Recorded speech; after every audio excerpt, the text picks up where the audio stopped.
Hello guys, আসসালামু আলাইকুম। কেমন আছেন সবাই? আশা করি সবাই ভালো আছেন। সো আজকে ঈদ গেল, 2-3 দিন হলো। প্রায় প্রতিদিনই গরুর মাংস খেতে খেতে অভ্যস্ত হয়ে গেলাম, যার কারণে আজকে বাসা থেকে বললো যে কিছু তরকারি আনার জন্য। সো বের হয়ে পড়লাম বাজারের দিকে, দেখি কিরকম তরকারি পাই না পাই। মামা কত করে বেগুন? 70 টাকার এটা। করলা? 50 টাকা। করলা 50 টাকা না? ভাইয়া কত করে মিষ্টি কুমড়া? 30 টাকা। 30 টাকা না?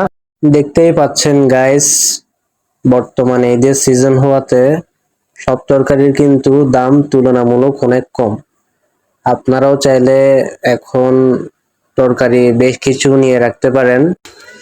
গাইস, ভুলে মানে ব্যাগ বাসায় ফেলে আসছি, যার কারণে আবার বাসায় যেতে হচ্ছে। দেখা হবে অন্য এক ভিডিওতে। আল্লাহ হাফেজ।